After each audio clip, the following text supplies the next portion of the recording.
Puji nama Tuhan, Shalom saudaraku yang kekasih dalam Tuhan Yesus Kristus. Apa kabar saudara? Pada siang hari ini kita bersyukur saudara bahwa kita masih diberi kesempatan untuk hidup, untuk diberi kesehatan, kekuatan, diberkati. Itu semua karena kebaikan Tuhan.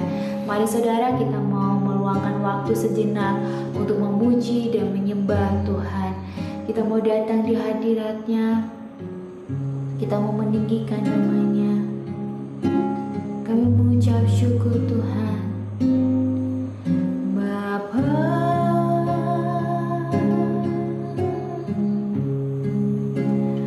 Engkau sungguh baik. Amin. Kasih-Mu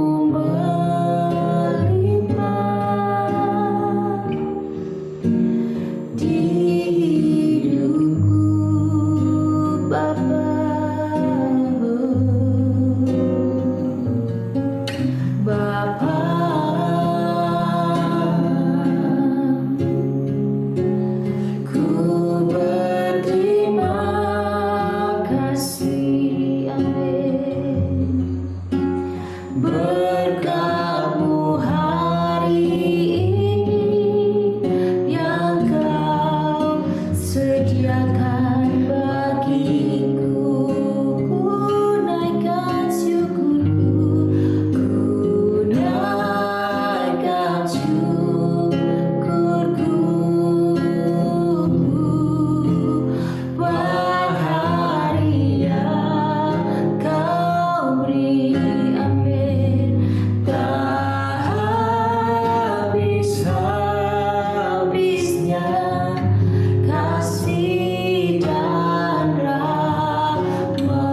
menikmati setiap yang indah dalam hidup kami yang sudah Engkau sediakan. Kami bersyukur Tuhan bahwa Engkau baik dan sungguh baik. Bapa, kami datang di hadirat-Mu. Urapi kami Bapa, pakai kami terus Tuhan, agar kami terus menjadi pribadi yang kuat di hadapan Engkau. Karena kami memiliki Engkau yang dahsyat, Engkau yang sangat luar biasa Bapa. Engkau sumber kekuatan kami di saat kami lemah, di saat kami tidak mampu. Engkau yang memampukan kami. Layakkanlah kami Tuhan untuk mendengarkan suara-Mu. Urapi hamba-Mu yang tidak ada apa-apanya ini. Engkau pakai Tuhan untuk menjadi terang, untuk menjadi berkat bagi banyak orang. Dan biarlah kami boleh mengandalkan Engkau dan mempercayai Engkau Tuhan. Terima kasih Bapa, kami berserah penuh hanya dalam nama Tuhan Yesus. Haleluya. Amin. Shalom saudara-saudaraku, selamat siang semuanya. Yang mungkin pada siang hari ini adalah hari Sabtu. Nah, banyak teman-teman yang mungkin beristirahat di rumah atau lagi berkumpul sama keluarga. Biarlah sebentar kita memberikan waktu kepada Tuhan untuk sharing tentang firman Tuhan. Sebelumnya, di dalam kehidupan kita pasti ada mempunyai dua sisi kehidupan. Dalam arti, kadang kita mendapatkan banyak, kadang kita tidak mendapatkan. Kadang kita bersuka cita, kadang kita berduka cita. Kadang kita tertawa, kadang kita menangis. Kadang kita mendapatkan sesuatu yang tidak terduga.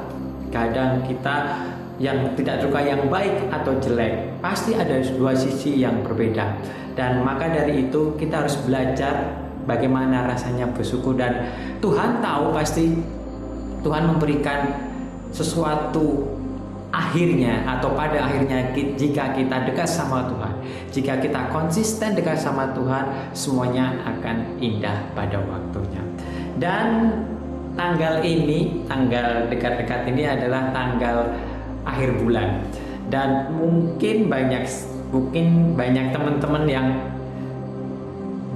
dalam hal penjualan, dalam hal target mungkin belum mencapai target, ataupun mungkin bulan depan bingung membayar hutang bagaimana karena pekerjaannya belum mencapai target. Maka dari itu kita mau belajar bahwa semua yang kita lakukan, jika kita mendekat kepada Tuhan, apapun yang kita lakukan, jika kita berserah kepada Tuhan dan melakukan bagian kita, semuanya akan indah pada waktunya. Saya mempunyai dasar ayat untuk supaya kita kuat menjalani dunia ini. Mari kita mau baca. Teman-teman yang bawa Alkitab atau punya Alkitab di gadget teman-teman, bisa buka di dalam Pengkhotbah 3 ayat 11. Saya ulangi lagi ya. Pengkhotbah 3 ayat 11. Saya bacakan. Ia membuat segala sesuatu indah pada waktunya. Bahkan ia memberikan kekekalan dalam hati mereka. Tetapi manusia tidak dapat menyelami pekerjaan yang dilakukan Allah dari awal sampai akhir. Manusia tidak akan pernah bisa menyelami pekerjaan Tuhan. Itu benar. Kadang sesuatu hal kita sudah melakukan dengan kerja keras, dengan baik, dengan konsisten, tapi hasilnya tidak baik. Begitu aja. Kita bisa belajar dari Yusuf. Dari kecil Yusuf sudah dibully, sudah tidak disukai oleh saudara-saudaranya. Karena dia menceritakan, dia mimpi bahwa saudaranya dan orang tuanya menyembah dia.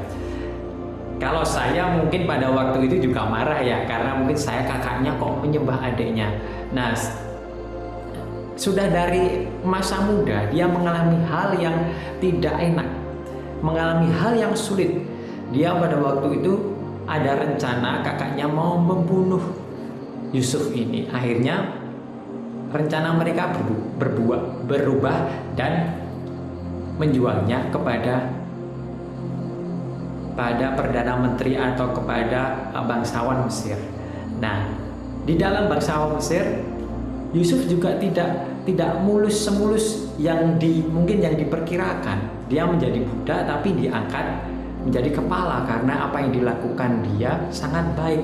Jadi dipercaya di dalam rumah tersebut untuk melakukan semua pekerjaan rumah. Tetapi tidak semulus yang Yusuf inginkan. Jadi dia difitnah bahwa dia ingin memperkosa istri Potifar. Nah, setelah itu dia dimasukkan penjara, dan dia di dalam penjara juga dipercayai untuk mengepalai atau melakukan seluruh pekerjaan yang ada di penjara tersebut. Saya percaya jika kita dekat sama Tuhan, kita tahu apa yang kita lakukan semuanya untuk Tuhan, kita pasti akan ditinggikan. Tetapi terkadang semua itu tidak berjalan mulus. Ada aja masalah, ada aja ujian dari Tuhan. Tapi yang Yusuf lakukan ini, dia tidak pernah namanya mengumpat atau menjelekkan nama Tuhan. Dia tetap bersyukur, dia tetap melakukan pekerjaannya dia dengan maksimal. Dan akhirnya pada suatu hari ada pekerja dari raja yang dimasukkan ke dalam penjara, yaitu juru minuman dan juru makanan. Nah, di situ dia juru minuman dan juru makanan ini mempunyai mimpi yang berbeda. Yang singkatnya, juru minuman ini hingga diangkat lagi keluar dari penjara dan menjadi pekerjanya raja kembali. Tetapi sebelumnya Yusuf sudah pernah bilang kepada juru minuman ini bahwa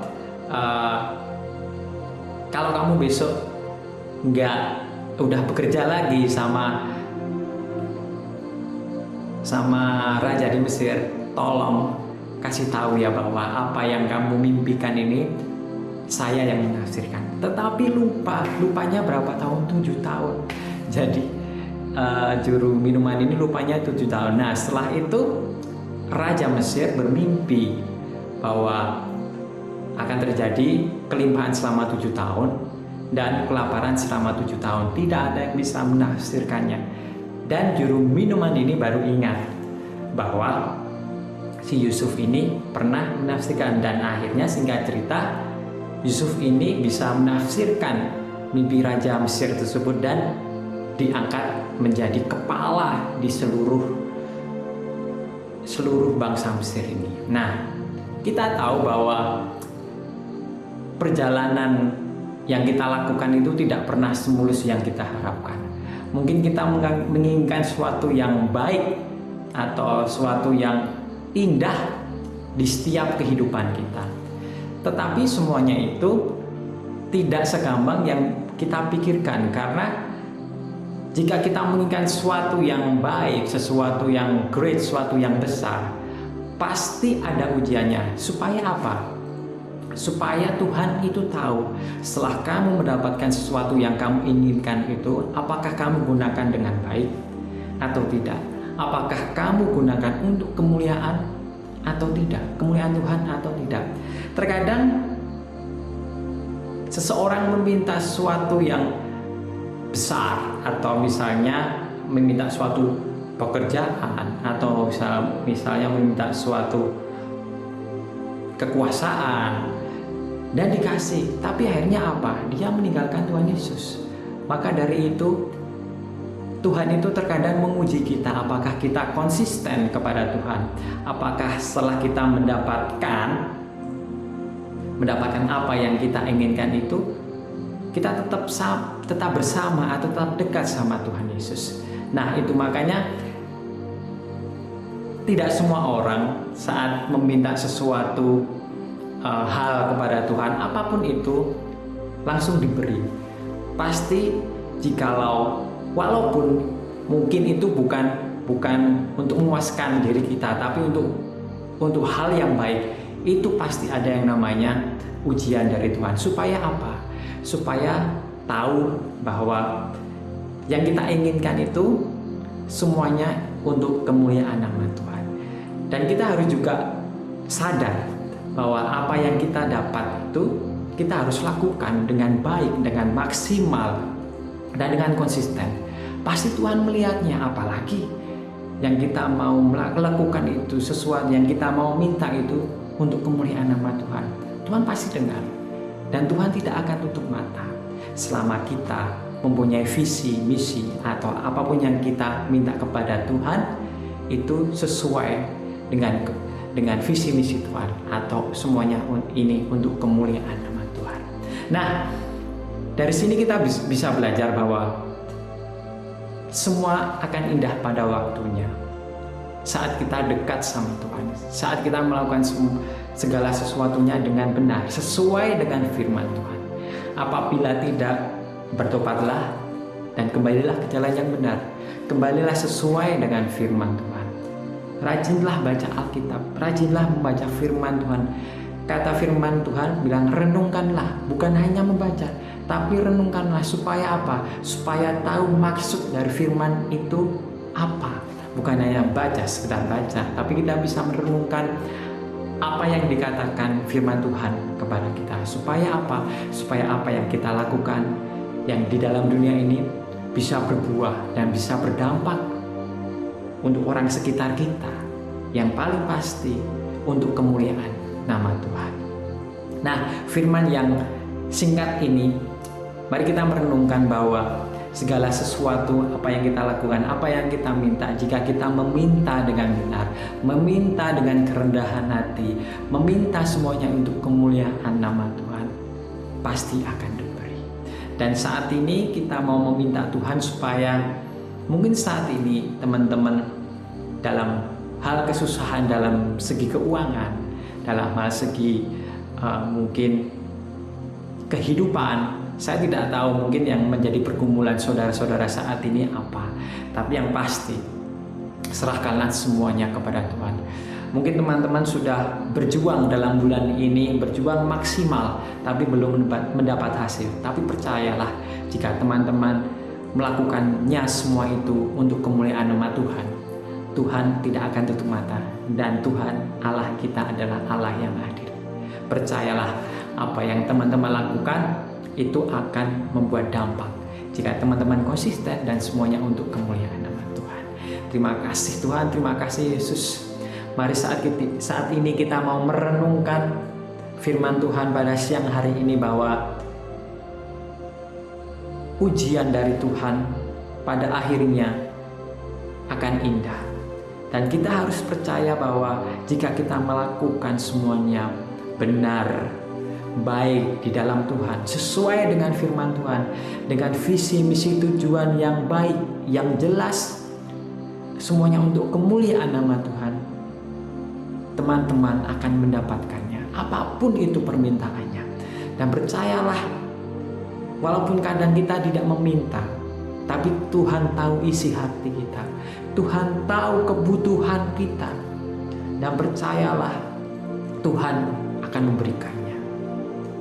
Mungkin bisa 1 hari kemudian, mungkin bisa minggu depan, mungkin bisa bulan depan, mungkin bisa tahun depan. Tapi bersabarlah, tetaplah minta kekuatan kepada Tuhan untuk melakukan semuanya apa yang kalian lakukan, apa yang saudara-saudara lakukan. Lakukanlah semuanya seperti untuk Tuhan. Terima kasih Bapa, terima kasih Yesus, terima kasih Yesus. Biarlah kami belajar untuk lebih lagi merendahkan hati, merendahkan diri di hadapan, supaya kami tahu rencanamu di dalam kehidupan kami.